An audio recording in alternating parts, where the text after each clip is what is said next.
Hey guys, and welcome back to Castle Crush, and today we are going to be putting the Jester up against the Warrior here in a necromancer battle to see which card will come out on top.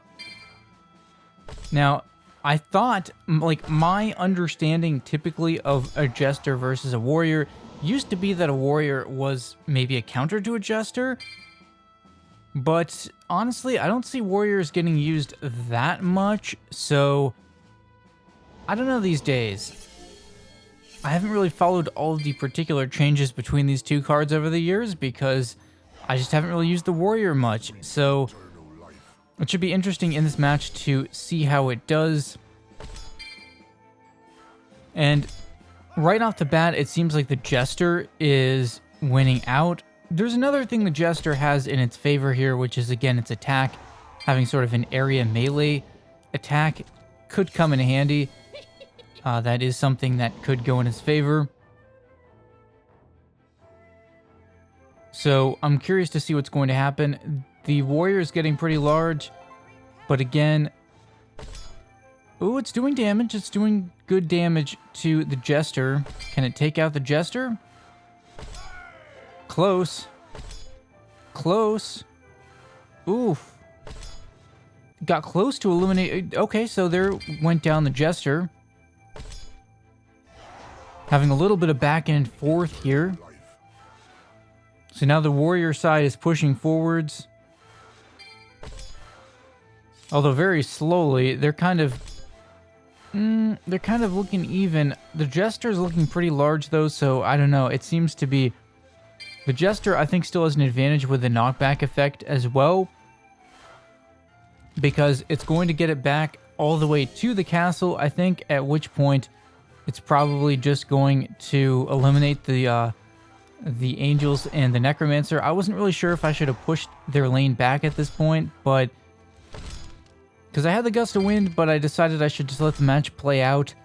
And I think this is one of those weird situations where it's like, well, the Jester seems to be taking more damage, but its ability is what is probably going to win at this match.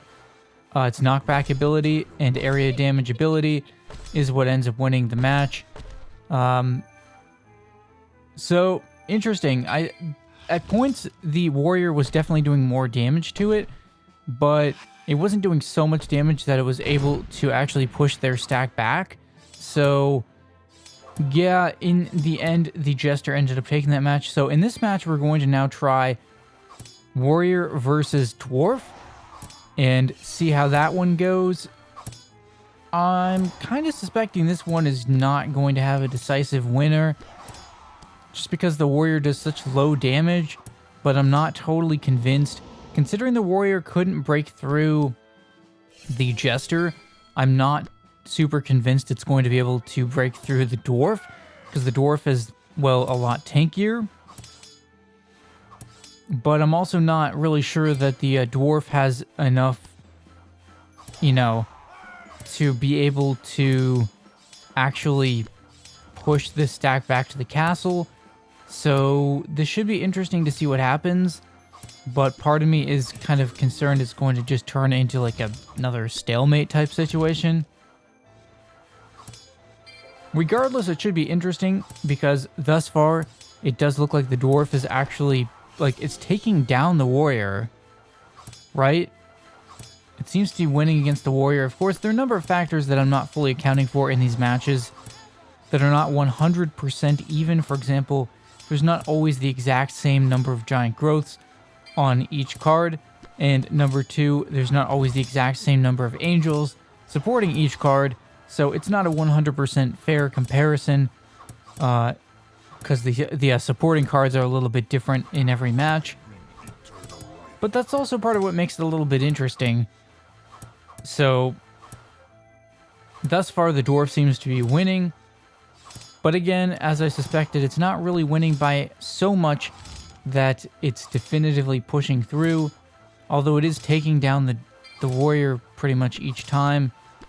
As you can see, slowly takes down the Warrior each time. So,